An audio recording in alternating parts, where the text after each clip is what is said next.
Yesus mempunyai kuasa besar setelah melakukan puasa juga. Di Lukas pasal 4 ayat 14. Dalam kuasa yang besar, maka Yesus bisa mengubah air jadi anggur. Itu mujizat yang pertama. Yesus bisa membangkiti Lazarus. Dia bisa menundukkan angin ombak dan alam semesta tunduk kepadanya.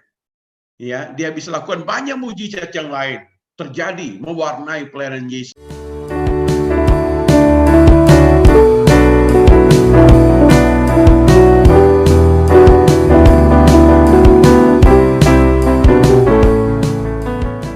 Saya diberi judul tentang doa puasa atau puasa. Maka di kesempatan ini saya akan mengajar dalam khotbah ini tentang puasa,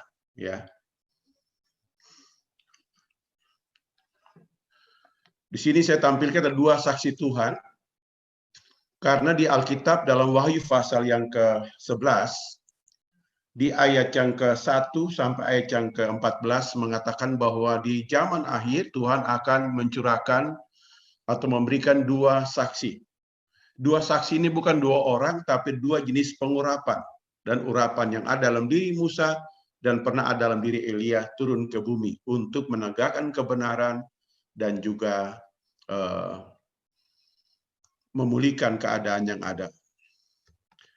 Karena itu kita akan lanjut di dalam pelajaran ini. Apa pengertian dari puasa?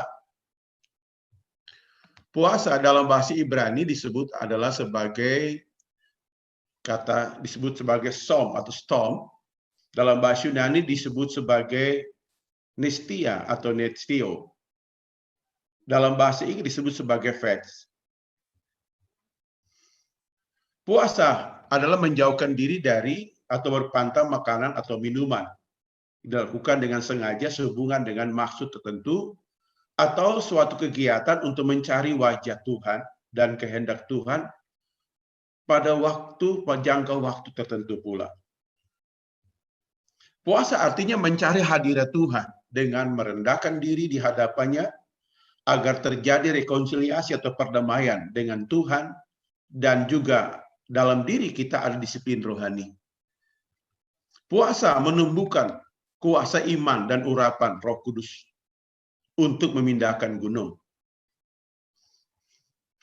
Hal yang dilakukan agar takaran urapan Roh Kudus bertambah besar dalam diri kita, karena urapan itu biasanya berfluktuasi sesuai dengan keadaan yang kita hadapi alami. Ada beberapa hal di sini. Yang pertama adalah kalau kita hidup kudus dan benar, maka Tuhan akan mengurapi kita lebih dari teman-teman sekutu kita. Jadi kalau hidup kita benar, mencintai kebenaran dan keadilan, membenci kefasikan, Tuhan akan mengurapi kita lebih dari teman sepersekutuan kita. Di antara kita dalam no limit ini, tentu ada beberapa orang yang urapannya besar. Kenapa? Karena kunci pertama mencintai kebenaran, membenci namanya kefasikan. Yang kedua adalah tatkala kita memiliki sifat kelaparan, kehausan akan Tuhan, maka urapan kuasa itu melimpah-limpah dalam hidup kita. Yang ketiga, doa. Kisah Rasul pasal 4 ayat 24 sampai 31. Gereja mula-mula berdoa sampai tempat mereka ada goncang. Maka mereka penuh dengan kuasa Tuhan memberitakan Injil dengan berani. Dan di pasal yang kelima mengatakan bahwa Petrus orang kena bayangan sembuh. Dan juga yang keempat adalah puasa.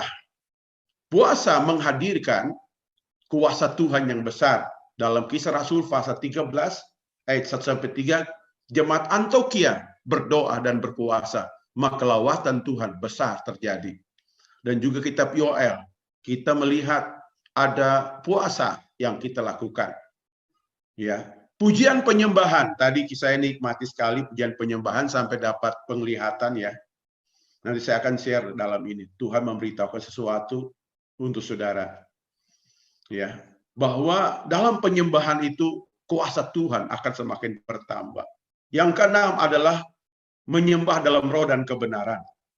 Jadi pujian penyembahan yang di nomor 5 itu adalah pujian penyembahan yang sudah kita lakukan dan spesial dalam roh dan kebenaran urapan Tuhan akan semakin berlimpah. Yang ketujuh, bersekutu dengan orang-orang diurapi Tuhan. Disinilah kita lihat kenapa Penelope ini sangat luar biasa pengurapannya, ya, karena dalam 1 Samuel 22 itu orang-orang, ya, yang sakit hati, yang banyak utang bertemu dengan Raja Daud di Goa Adulam. Ini kisahnya seperti itu. Dan Daud merubah mereka dengan anugerah Tuhan, mereka menjadi panglima-panglima besar yang dimiliki oleh Raja Daud. Jadi kalau kita bersekutu bersama-sama, maka hidup kita akan diubahkan lewat teman-teman yang sudah mengalami pengurapan. Dan juga 18 Matius 18 ayat 20 mengatakan bahwa kalau kita berkumpul, Tuhan pasti hadir di tengah-tengah kita. Ini saudara, ya. Itulah alasan-alasannya. Saya lanjut, apa manfaat dari puasa? Kita belajar dari Musa yang pertama dulu, nanti kita lihat. Manfaat yang pertama adalah menerima dan menulis hukum Tuhan. Jadi kita ini kalau kita puasa panjang, biasa Tuhan wahyukan. Ada hikmat, ada ilham, ada pewahyuan, disebut hukum Tuhan. Yang kedua disebutkan bahwa tatkala kita bersyafaat, ya, tatkala kita puasa, maka puasa kita akan merubah atau membuat orang lain tidak dimurkai oleh Tuhan. Seperti zaman sekarang, pandemi ini belum berakhir, tetapi saya percaya bahwa Tuhan sementara bekerja. Ya, karena sejak bulan Maret kami doa puasa di tempat kami di sini, dan Tuhan tunjukkan dua penglihatan yang dahsyat. Yang pertama, ada seorang yang paling gelap membawa tombak yang giginya tiga, sementara membunuh jutaan orang di seluruh antero muka bumi ini.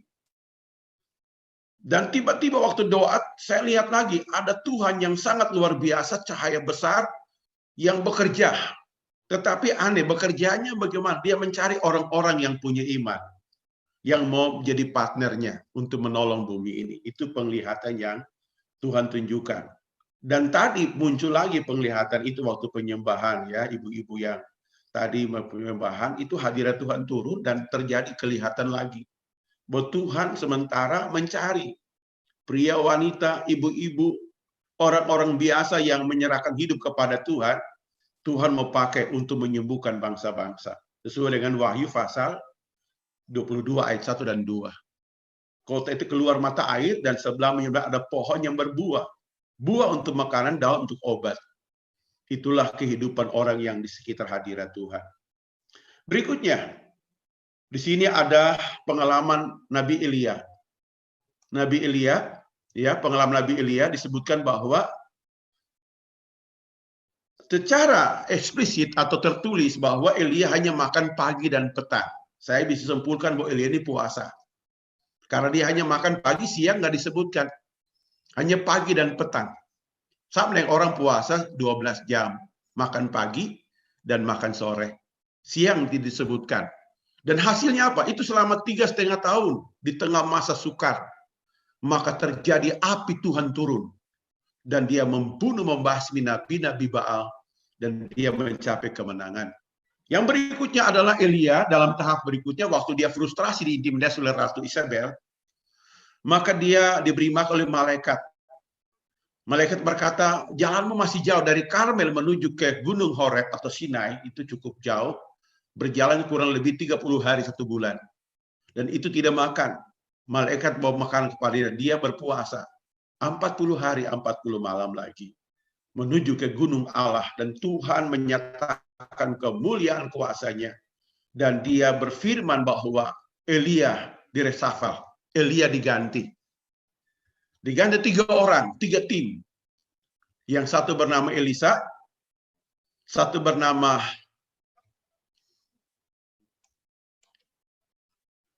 Yehu, dan satu bernama Hasiel. 3 orang ini menggantikan Nabi Elia. Kenapa? Karena Elia minta berhenti pelayanan, minta mati.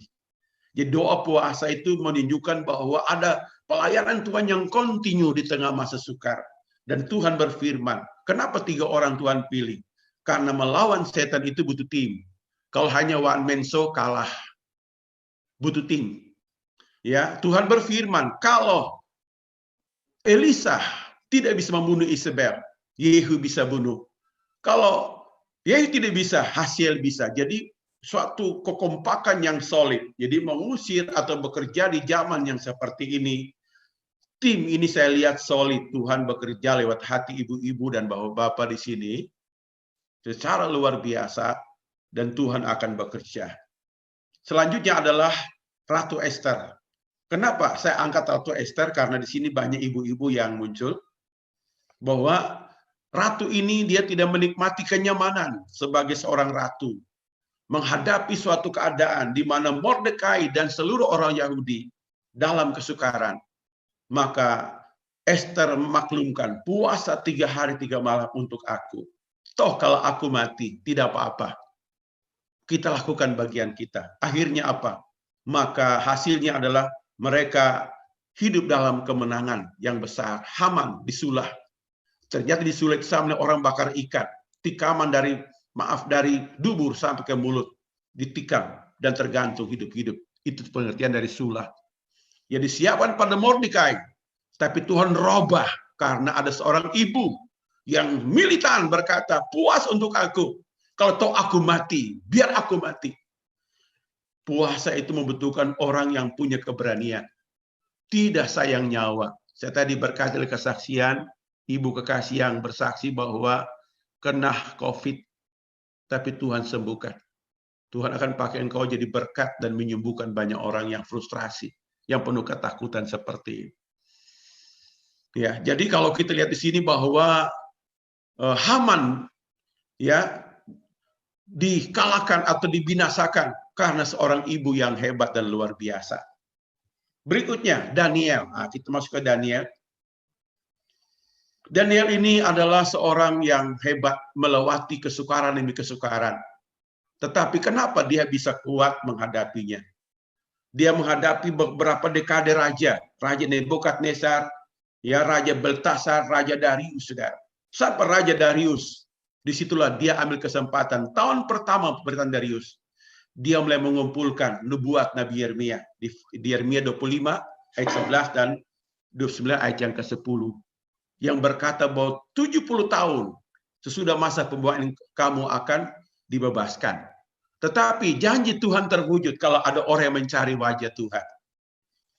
Tuhan berjanji menyembuhkan manusia dan bilurnya, saya percaya itu. Tetapi tidak ada orang yang berdoa, berpuasa, memohon kuasa Tuhan, maka kita bisa mengklaim 1000 kata, tidak ada arti apa-apa. Sama dengan seperti ini. Kenapa Daniel berdoa dan berpuasa? Karena dia lihat janji Tuhan. Yang kedua, mengarahkan mukanya kepada Tuhan. Sekarang zaman IT yang hebat. IT ini maksudnya teknologi, itu bisa menguntungkan, bisa merugikan. Doa yang betul adalah setelah kita menyembah Tuhan, tanggalkan semua. Ya, kita mau datang konsentrasi dengan Tuhan, sebab di dalamnya kita akan dibawa Tuhan dari alam jasmani, alam kelihatan kepada alam roh. Bapa roh, Yesus berkata bahwa tidak seorang pun sampai kepada Bapa tanpa melalui aku. Kalau kita baca letterlek, beriman saja pasti masuk surga. Bukan seperti Tuhan maksudkan. Tuhan maksudkan adalah dalam Ibrani pasal 13 ayat 12 berkata begini. Oleh darah Tuhan, kita masuk ke tahta Tuhan. Jadi dalam alam jasmani kita masuk ke tahta Tuhan dengan cara fokus mengarahkan diri kepada Tuhan. Yang kedua, berdoa dan bermohon. Yang ketiga, berdoa dan bermohon. Disinilah kita melihat pentingnya permohonan. Apa permohonan yang dia lakukan di sini? Ya, dan dia mengenakan berpuasa, kain kabung dan abu. Ya, dalam pengertiannya adalah ya kalau ibu-ibu puasa Daniel sampai hari ini ya sudah kurang lebih 16 hari kalau tidak salah. Ya, ibu-ibu masih sisir rambut, tetapi Daniel tidak. Ya, Daniel rambutnya ada abu, tidak pernah nyisir. Ya, jadi pakai kain kabung, ya, dia pakai abu di kepalanya. Ya, bayangkan 21 hari begitu gatal kepalanya. Sehingga dia begitu kelaparan, kehausan akan Tuhan. Ya, nah ini saudara ya. Jadi kita lihat di sini, maka apa yang terjadi di sini dalam doa dan puasa Daniel? Ya, Daniel ya, dia tadi disebutkan ini ayatnya berbunyi seperti ini, tidak perlu dibaca karena kita terbatas waktu. Saya percaya ini pasti nanti ya sudah dimasuk rekaman itu. Jadi kita lihat sini bahwa seluruh negeri akan reruntuhan ya dan ketandusan, dan bangsa-bangsa yang menjadi hamba kepada raja Babel 70 tahun lamanya. Jadi batas-batas waktu, limit waktu. Saya juga percaya segala sesuatu ada waktunya. Ada waktu kita di masa pandemi, ada waktu pandemi akan berakhir.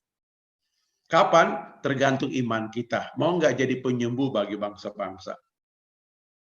Ya, nah ini. Daniel berkabung, tidak makan sedap. Ya. Tidak makan daging dan tidak masuk ke dalam mulutnya, dan juga tidak berurap sampai 3 minggu penuh berlalu. Saya pernah puasa Daniel, ternyata puasa Daniel sangat tersiksa. Sangat tersiksa kalau puasa Daniel, mendingan puasa total. Ya, kenapa? Karena waktu kita makan katakan jus atau sayur, aduh pingin tambah daging, pingin tambah, aduh. Jadi ya kita peperangannya dahsyat, saudara. Tapi hasilnya luar biasa. Kalau kita bisa menang berarti kita menjadi juara penakluk hawa nafsu. Nah itu dahsyat ya. Nah inilah luar biasa. Nah sekarang kita lihat saudara, apa dampak daripada doa puasa Daniel? Maka terjadi perjumpaan pertama. Dia berjumpa dengan malaikat Jibril. Malaikat Jibril membawa kabar ya tentang pengertian, memahami tentang kebebasan. Ternyata ya raja itu bisa memberikan rekomendasi. Ya, Daniel berdoa sampai mati ya. Alkitab mengatakan dalam kitab Daniel pasal 12, dia berdoa sampai Tuhan berkata, beristirahatlah engkau sampai hari kebangkitan. Dan waktu dia berdoa ini tonggak estafet diberi kepada Esra. Kalau kita baca kitab Esra, maka raja mengeluarkan dekret untuk bangun kembali Yerusalem. Jadi doa kita hari ini jangan pikir nggak ada jawaban. Ada waktunya Tuhan pasti jawab. Ya, saya ini dengar kesaksian dari seorang hamba Tuhan berkata begini, di negeri Belanda ada seorang oma dan opa di satu rumah. Opa ini tiap malam ke diskotik. Oma setiap minggu ke gereja. Opa tidak pernah ke gereja. Itu ya kesaksian seperti itu. Nah, di rumah keluarga opa oma ini, mereka piara seekor anjing. Ya, konon katanya di negeri Belanda kalau anjing boleh masuk gereja. Dan karena di sebelah itu ya, kalau di Belanda itu gereja, di kursi tidak boleh orang lain pakai. Pokoknya oma di situ tetap seumur hidup di situ, nggak boleh pindah-pindah. Di sebelah opa punya kursi, anjing di sebelah duduknya. Ya, lalu opa pergi pesta, tidak pernah bertobat. Oma ini berdoa, Tuhan, biar suamiku sebelum meninggal di hari tua bertobat agar dosa diampuni masuk surga gitu. Ya, singkat cerita, oma meninggal. Ya, opa berdoa berkabung. Ya, lalu tiba-tiba peninggalan oma cuma seekor anjing dan opa piara anjing ini lanjutan dari oma. Ya, hari Minggu pagi anjing ini pagi-pagi dikeluarkan opa untuk buang air ya, untuk jalan-jalan di jalan. Sudah itu jam 9 pagi anjing garu-garu pintu. Opa berkata dalam hati, makan sudah, jalan-jalan sudah, kenapa dia garu-garu pintu? Ini anjing ya. Akhirnya apa yang terjadi? Ternyata anjing ini mau buka pintu mau ke gereja. Lalu opa jalan di belakang anjing sampai ke gereja, sampai di kursi. Anjing di tempat kursinya opa yang dulu ditempati anjing, ya, sedangkan opa duduk di kursinya oma yang sudah almarhumah. Ya. Pendeta khotbah tentang pertobatan. Akhirnya opa ini menyesal bertobat. Terima Yesus dan bertobat, tidak pergi ke pub lagi. Iring Tuhan baik. Nah, sini saya memberikan suatu pengertian begini. Anjing bisa bawa jiwa kepada Tuhan. Bagaimana yang suka makan RW? Bisa nggak bawa jiwa kepada Tuhan? Nah ini artinya begitu. Bukan anjingnya sebenarnya, tapi doa oma ini. Oma meninggal, tapi kuasa doa tetap bekerja.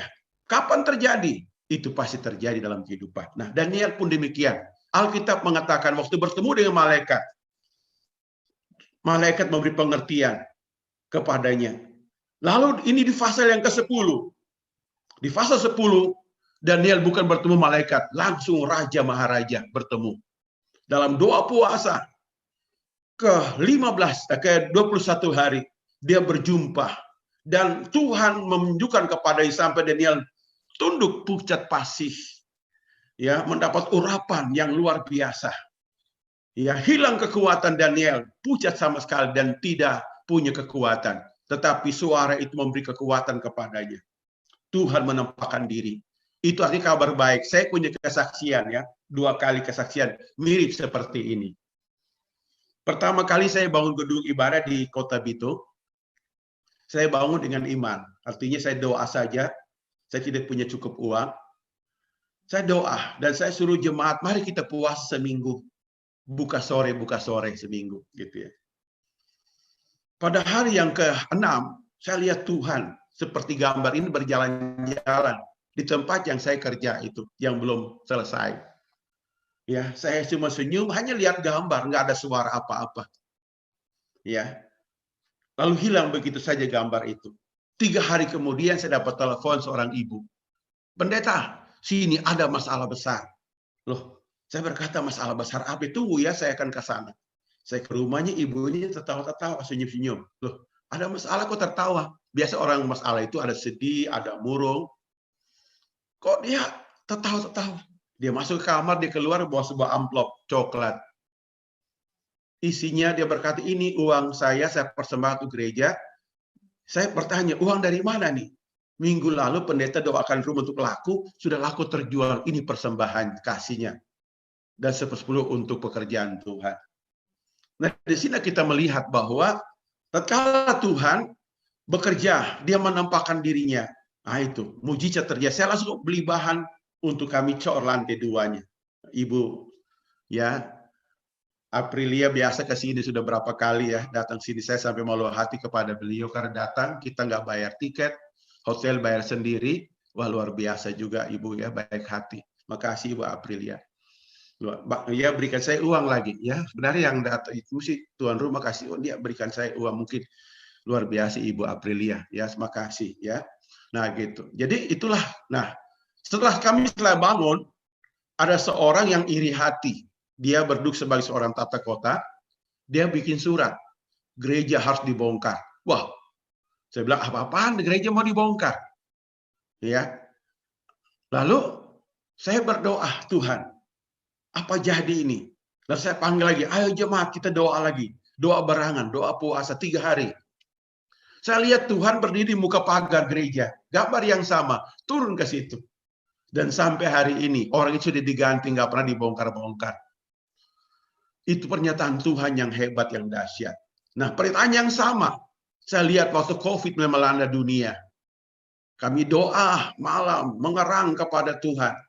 Pengumuman pemerintah, semua gereja ditutup, tidak boleh ada ibadah. Saya bilang tidak, kalau Tuhan nggak turun dari surga ngomong saya stop, saya tidak akan berhenti. Kita doa dulu, tanya pendapat Tuhan. Tuhan menampakkan diri bahwa COVID bisa dikalahkan. Jangan doa untuk COVID, doa untuk roh maut di balik itu. Roh maut, kematian mesti patahkan. Maka COVID nggak ada artinya apa-apa. Karena di balik semua virus itu ada roh maut yang bekerja. Itulah disebut bahwa kita mengerti. Kenapa kita mengerti itu? Karena Tuhan melatih kita. Di Daniel, melewati masa sukar, tapi dia bisa berjumpa dengan Tuhan. Jadi inti doa puasa itu bukan pertandingan tidak makan, pertandingan tidak minum, tidak. Bagaimana kita berjumpa dengan Tuhan. Itu jauh lebih penting daripada segala-galanya. Saya baca sebuah buku yang dikarang oleh seorang hamba Tuhan besar di Amerika, ya, bernama siapa nama ini? Bapak Hajai, ya. Dia tulis begini, tulisnya begitu. Tuhan, saya sudah puasa. Jatuh sakit, tidak punya tenaga. Lalu Tuhan berkata, puasamu tidak pernah menyogok aku. Lebih baik engkau punya banyak waktu memuji, menyembah aku, agar aku hadir dalam hidupmu. Maka dia robah. Nah, hari dia hamba Tuhan dipakai Tuhan, ya, Kenneth Hagin, ya. Dipakai Tuhan luar biasa, lawatan Tuhan besar tuh hamba Tuhan ini. Itulah perjumpaan ilahi. Saya juga menjadi hamba Tuhan karena berjumpa dengan Tuhan seperti gambar ini. Kalau enggak mau. Enggak mau saya jadi pendeta. Karena pendeta itu identik dengan menderita. Ya, saudara. Kenapa menderita? Ya, Karena kalau pendeta Protestan kan dapat jadi pendeta langsung digajiin, saudara. Tapi kalau pendeta karismatik tergantung. Tergantung. Orang tua saya protes. Kenapa kamu jadi pendeta? Saya tahun 85 bertemu dengan Tuhan mirip seperti ini, dengan dua penglihatan. Tuhan tunjukkan neraka dan tunjukkan surga. Langsung Tuhan berkata, apa nasarmu kau jadi? Saya waktu sementara kuliah di Universitas Patimura di Ambon. Di tahun 85 ya. 83 45 di situ. Tuhan tunjukkan wajahnya. Dia berkata, tempat yang gelap, tempat bagi orang tidak melakukan firman-Ku. Saya langsung menyerah. Tapi saya tidak ada uang Tuhan untuk berangkat ke tanah jauh mau sekolah. Ya, dalam waktu 3 bulan, bayangkan Tuhan punya kerja. Saya tidak punya uang, masih mahasiswa, belum kerja. Ya, Tuhan pertemukan saya dengan 2 orang dari Padang. Saya belum kenal mereka. Mereka datang ke Ambon, dan waktu Tuhan pakai sentang penglihatan melihat surgawi itu tajam. Saya lihat wajah orang, bisa lihat ke hati mereka, apa yang ada di dalam hati mereka. Nah, itulah ketajaman marifat yang Tuhan berikan. Ya, bisa dapat tahu umpamanya orang tanam jimat di mana, ketahuan. Itu ketajaman marifat luar biasa. Akhirnya mereka memberi saya tiket berangkat untuk sekolah. Ya, itulah luar biasa. Ya, oke, kita lanjut lagi.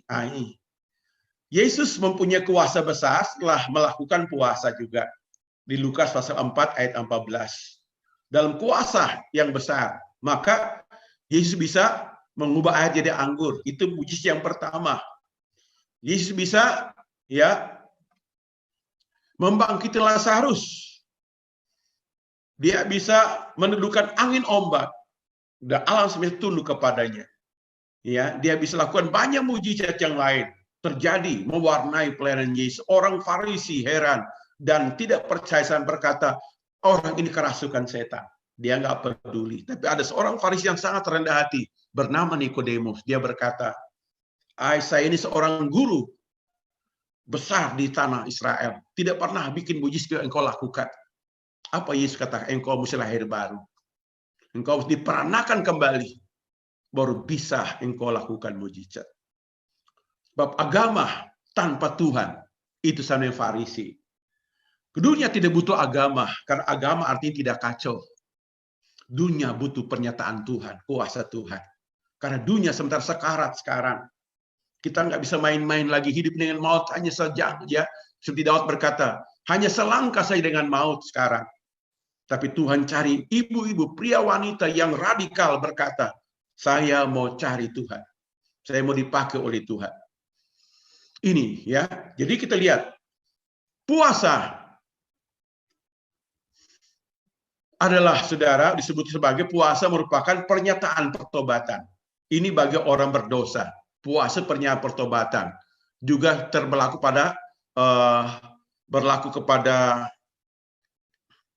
kepada Paulus, ya, Paulus. Paulus ini dia seorang, ya, di sini Kisah 109. Dia seorang yang kenapa dipakai Tuhan luar biasa sampai merubah benua Eropa jadi Kristen di zaman dia hidup. Saya akui. Kenapa? Karena waktu namanya puasa tidak disuruh orang. Radikal. Waktu ketemu dengan Tuhan di Damaskus Damsik, diangkat ke rumah seorang namanya, ya, seorang Simon juga.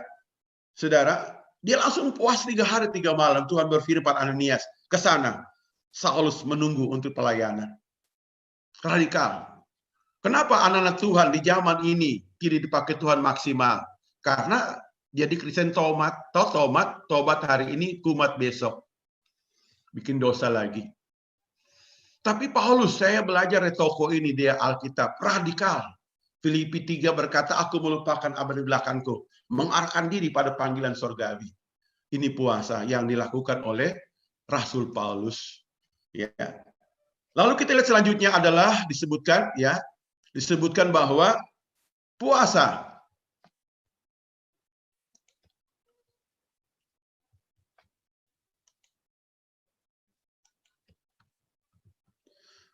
membuat kita berduka cita atau kesedihan yang besar pada masa amat berduka cita.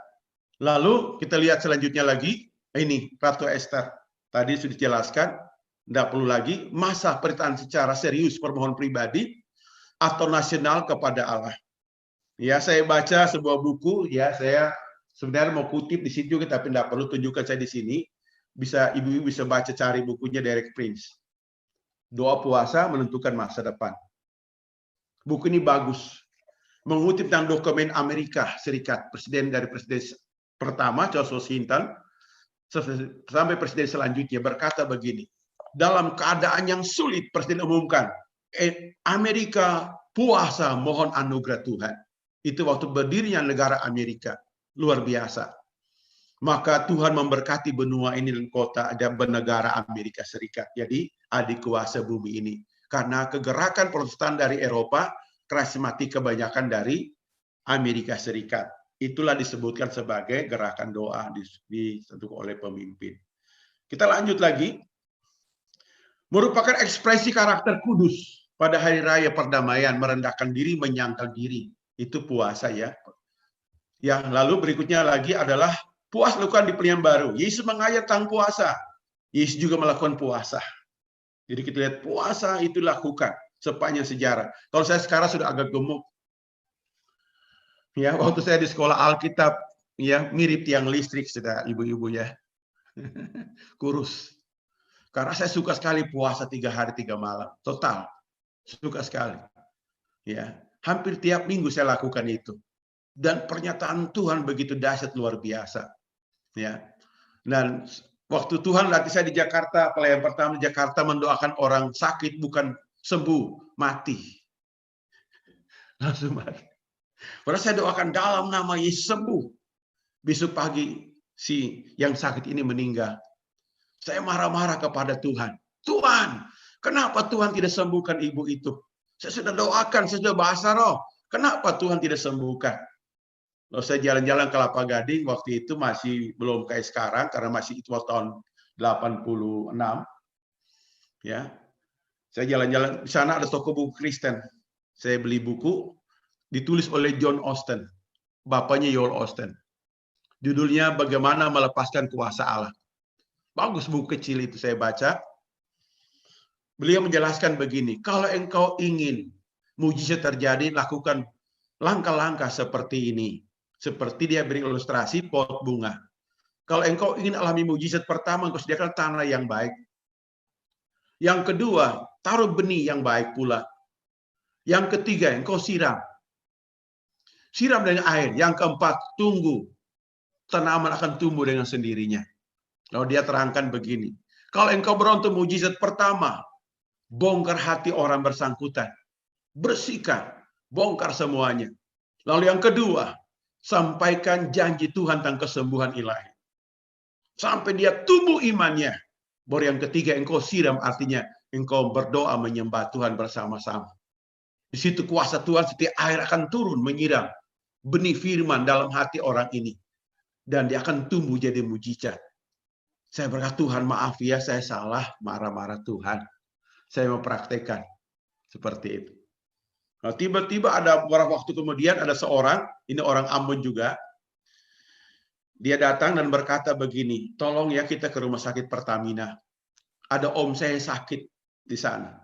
Kami ke sana, ternyata omnya sakit, dia seorang jenderal angkatan laut. Dia sakit di ruang ICU, tidak sadar. Koma dia. Dan untuk melayani orang koma, kita mesti menyentuh tubuhnya. Tidak boleh kita hanya ngomong. Kenapa? Dia tidak bisa menerima atau mendengar perkataan lewat telinganya lagi. Dia hanya mendengar, merasa lewat perasaan.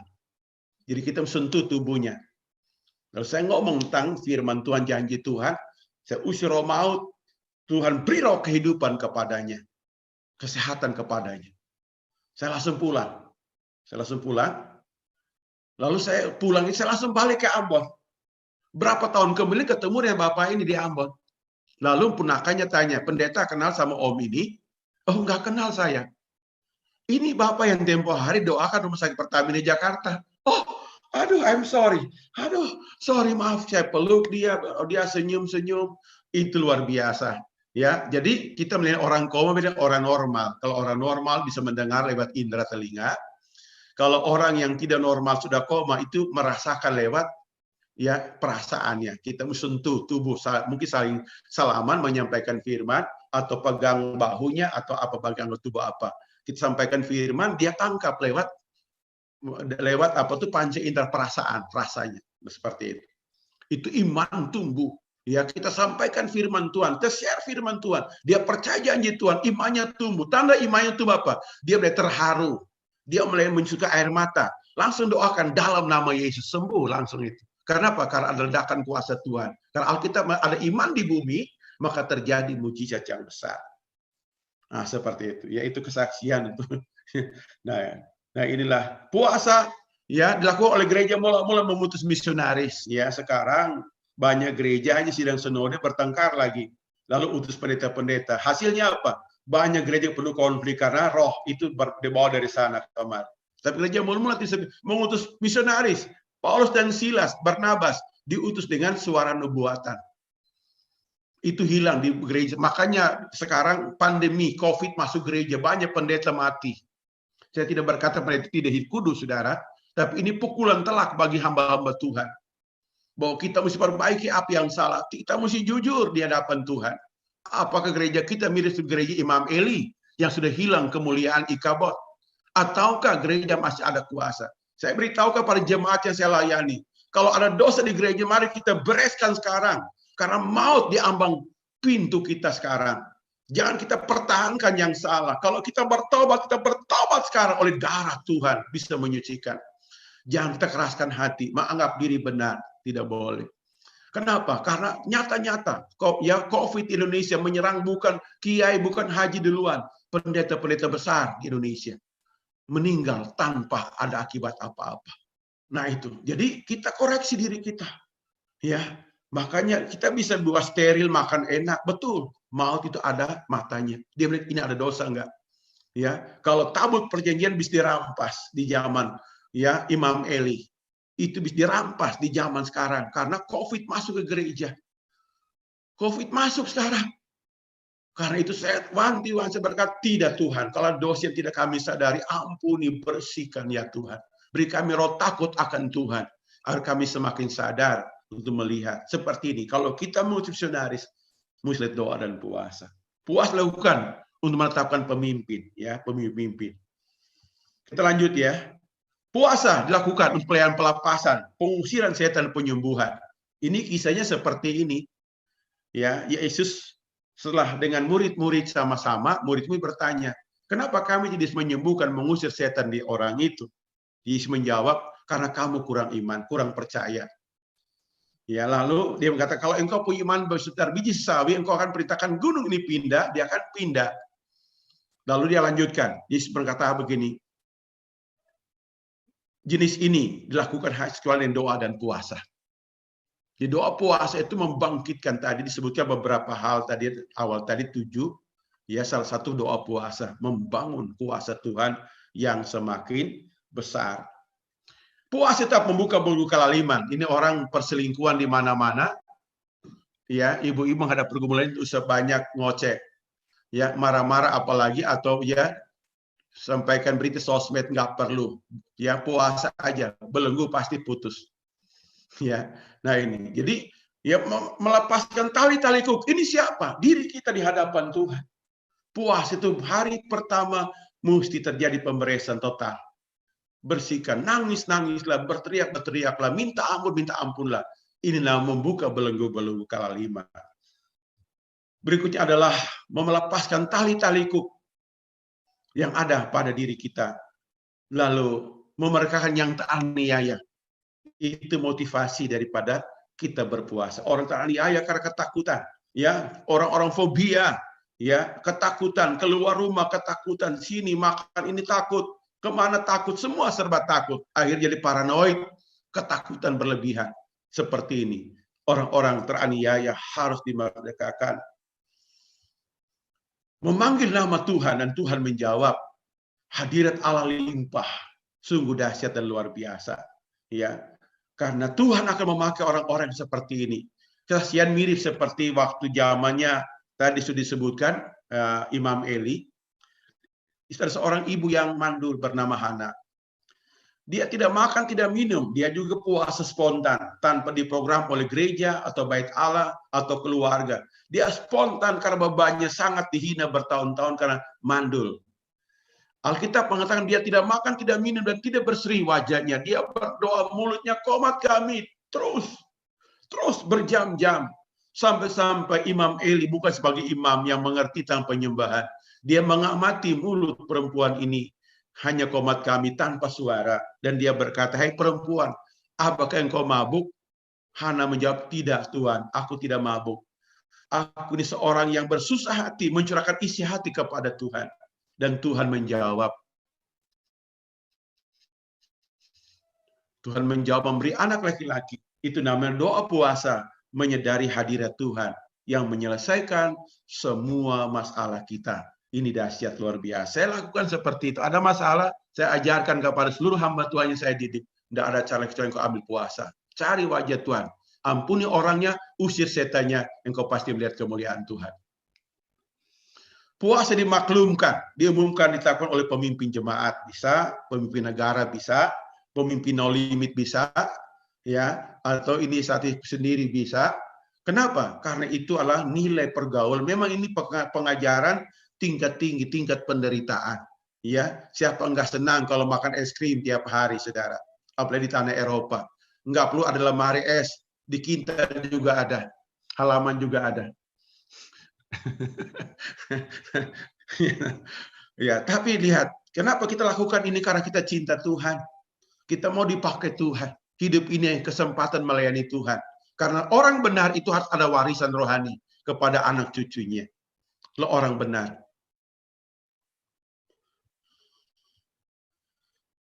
Menyatakan sungguh hati untuk percaya langkah-langkahnya. Puasa dilihat, tidak perlu ya, tidak boleh kelihatan.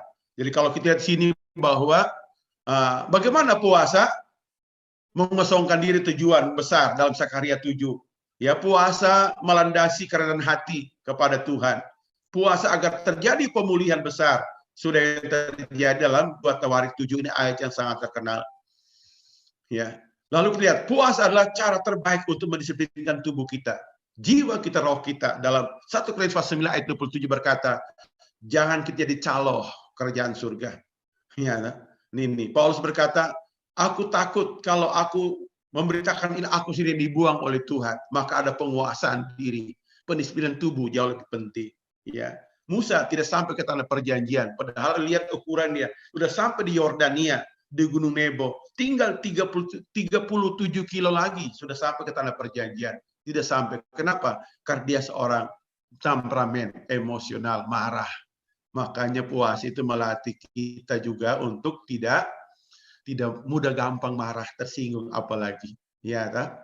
Halo, selalu bersyukur. Amin.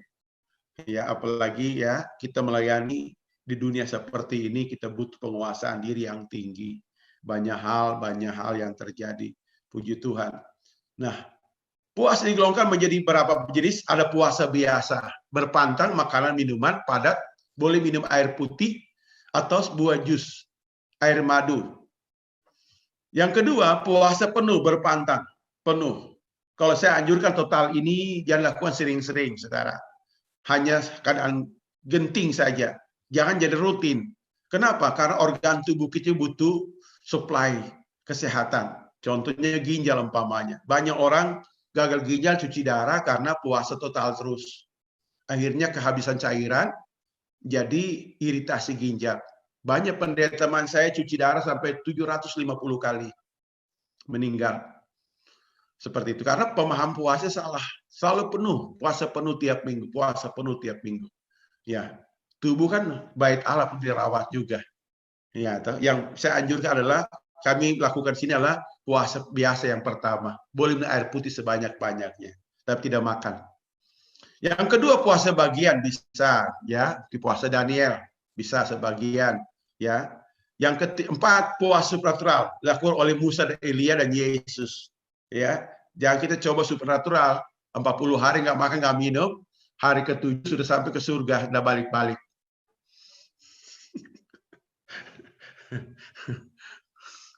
Nah itu ya. Jadi supernatural itu adalah pesanku sebagai orang-orang tulis Injil, tulis firman. Ya, tidak semua orang bisa. Hanya orang-orang pilihan Tuhan mendapat kasih karunia, bertemu dengan malaikat yang suruh, ya, seperti itu. Oke, lanjut ya.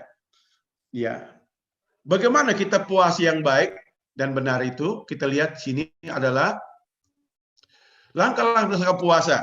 Ya, pertama, tentukan tujuannya.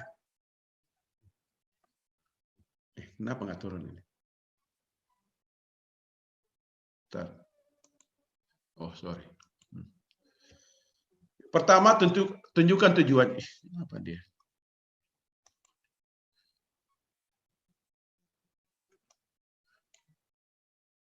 Gangguan ya.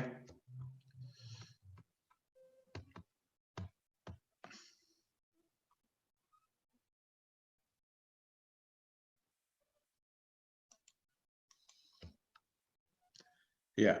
Mengapa Anda berpuasa? Yang kedua, apakah puasa untuk pembaharuan rohani? Yang ketiga, mencari kehendak Tuhan Allah untuk kesembuhan atau untuk menyelesaikan suatu masalah atau untuk mendapat hikmat mengatasi keadaan yang sulit. Ya. Inilah disebutkan. Saya ada kesaksian juga, ya, mungkin ada yang sudah kenal hamba Tuhan ini, dia bersaksi begini. Waktu mereka mengisi gereja di Jakarta, lalu mereka pergi berpuas di Ungaran 14 hari.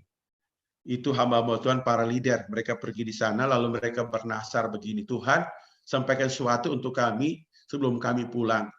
Pada hari ke-14, Tuhan ngomong kepada pemimpin ini berkata begini, apa yang kau perlukan ambil saja.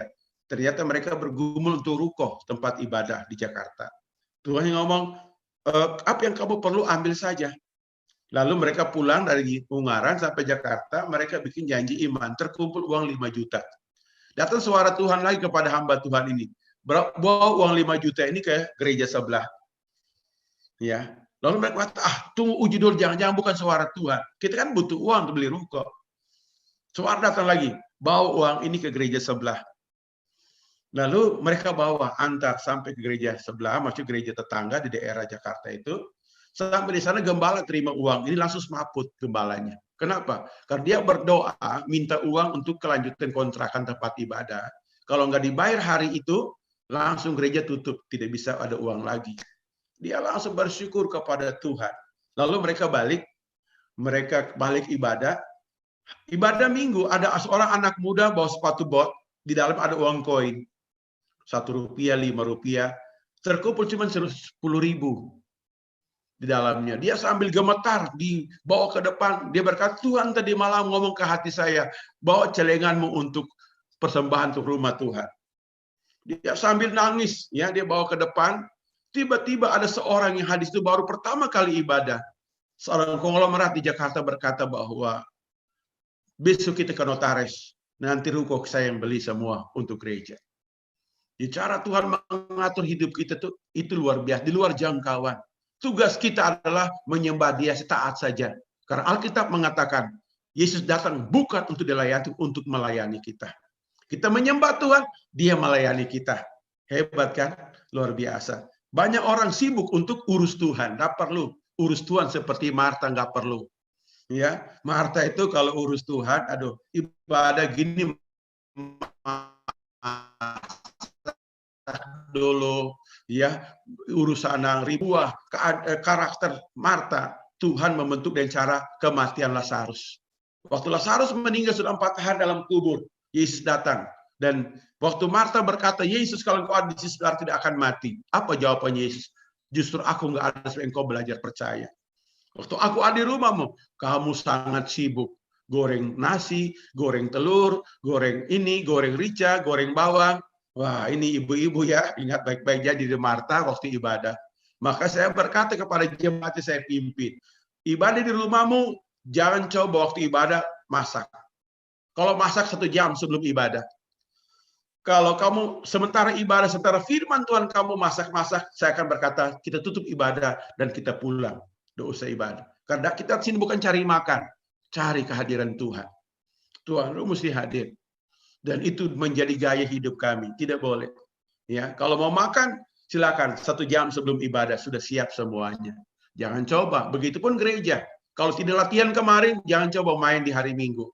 Jangan mau ibadah baru ya setel-setel gitar atau ini nada. Tidak boleh. Karena kita menghormati raja, membangun panggung, membangun tata Tuhan lewat pujian penyembahan. Harus hati kudus, terampil, yang excellent untuk Tuhan. Pas Tuhan hadir, dia berkata, aku berkata, aku puas dengan penyembahan. Seperti kata Tuhan pada Nabi Nuh.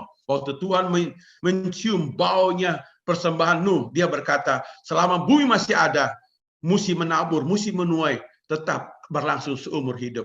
Itulah janji Tuhan untuk kita dalam kehidupan.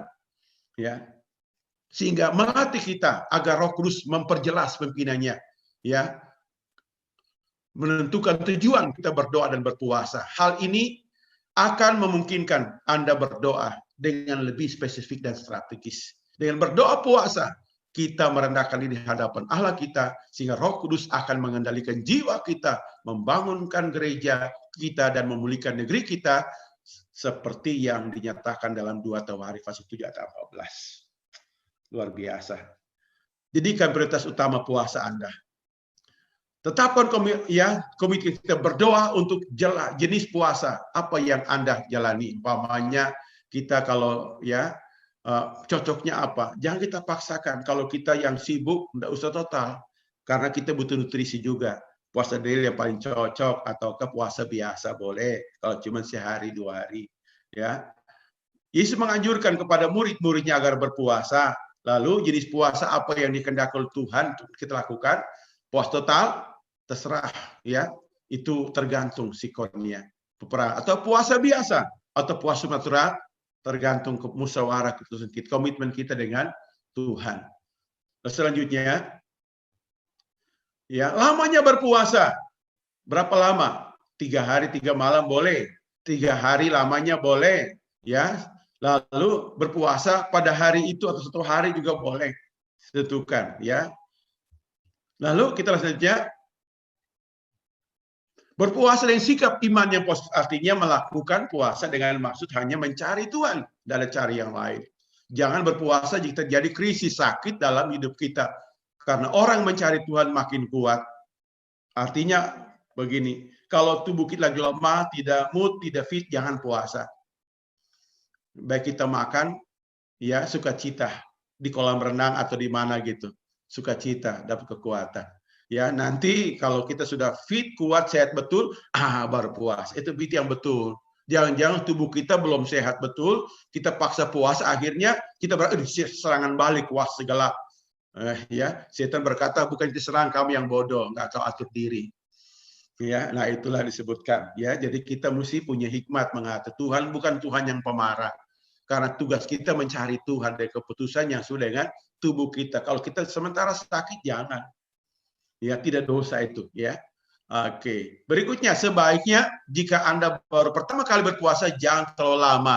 Ya, di sini mungkin ada orang ibu-ibu yang belum pernah puasa, takut mahanya kumat. Jangan lama-lama, minum air putih yang banyak, latih dulu sampai usus terbiasa. Ya, karena usus kita kan lambungnya seperti handuk. Kalau dia tidak ada cair, tidak ada makanan, kan dia lengket, gosok jadi luka. Nah, seperti itu. Jadi kalau kita pemula, ya saya juga dulu pemula takut puasa, aduh, karena cerita puasa sampai kurus, gemetar, kepala pusing, aduh, ketakutan begitu ya, aduh ya.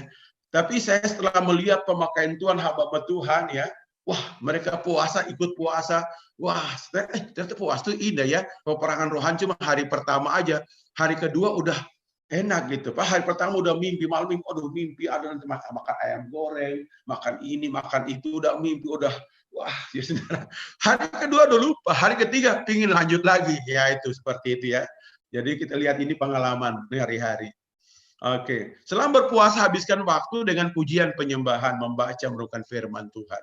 Ya, kita sekarang punya aplikasi Alkitab yang tinggal dipencet langsung suaranya muncul dibacakan, kita bisa nikmati sambil di kursi goyang, menikmati, dengar iman tumbuh, luar biasa memerdekakan kita ya.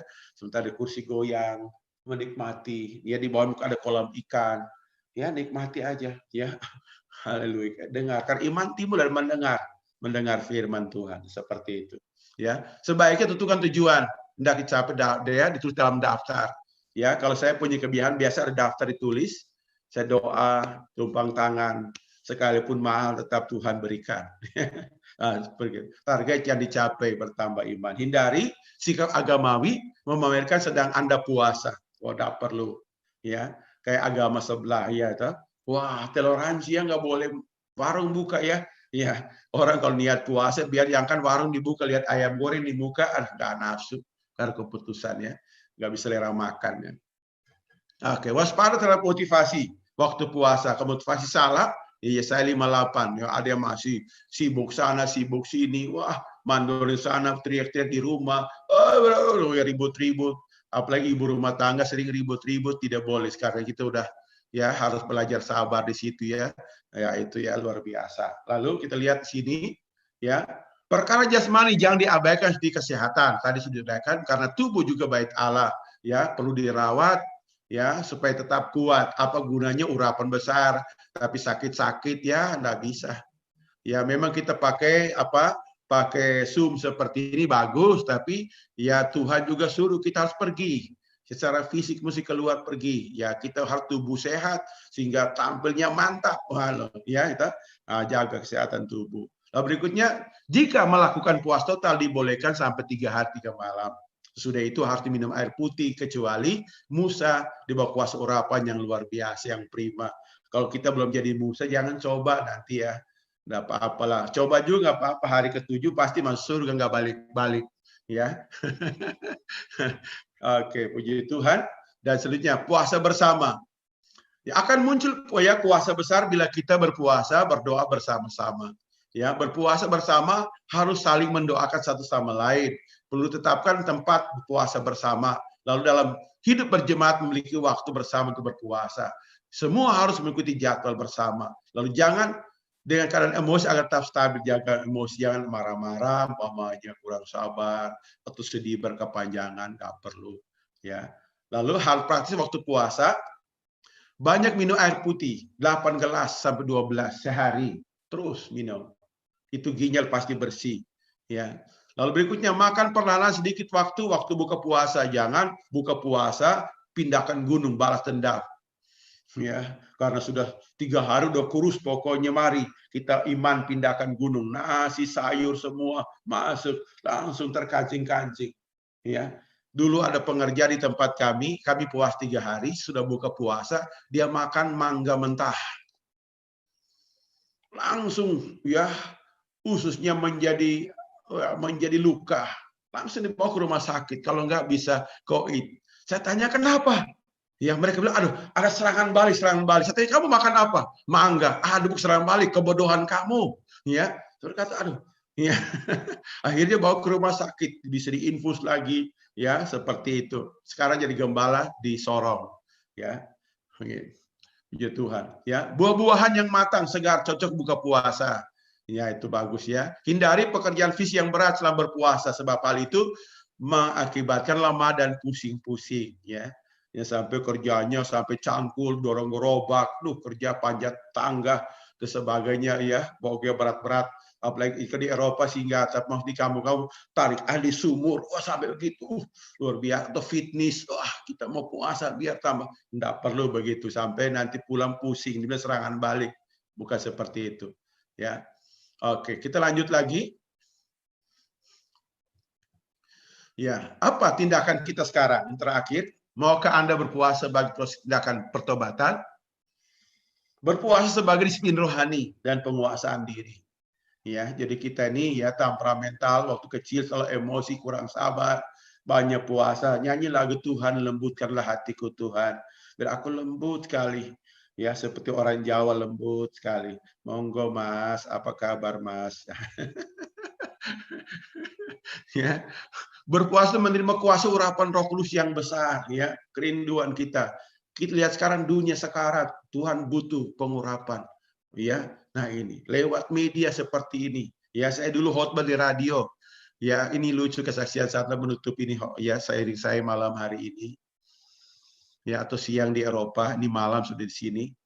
Ya, saya khotbah di sebuah radio di sini waktu dulu masih merintis gereja awal-awal, saya khotbah tiap pagi hari Sabtu. Lalu saya biasanya cuma 15 menit, lalu saya after calling. Siapa sini mau didoakan? Silakan hubungi saya. Ibu saya telepon dari daerah Tondano. Dia telepon, pendeta, ya Saya tanya, siapa nama ibu? Saya Ibu Fatima. Masalahmu apa? Saya lumpuh, pendeta. Ya, oke. Saya tanya, ibu mau sembuh sekarang?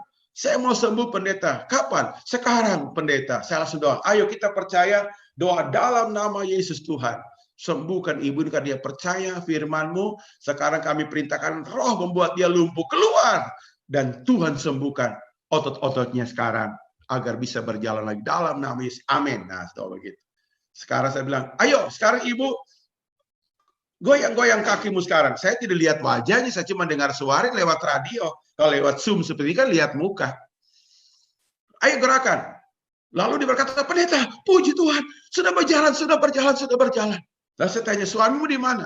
Dia juga lumpuh. Di mana? Di sebelah saya. Ayo kita doa sama. Pendeta, dia tidak percaya kuasa Tuhan. Jadi tidak usah, saya saja. Wah, luar biasa. Saya kira jadi lucu, tapi ini menarik bahwa Tuhan lakukan perkara besar dalam doa dan puasa. Ya, latih diri berpuasa untuk melayani jiwa-jiwa. Lalu berpuasa untuk menerima inspirasi, pewahyuan dari Tuhan. Karena ini waktu seperti inilah kita butuh dengar dan lihat suara Tuhan, lihat wajah Tuhan.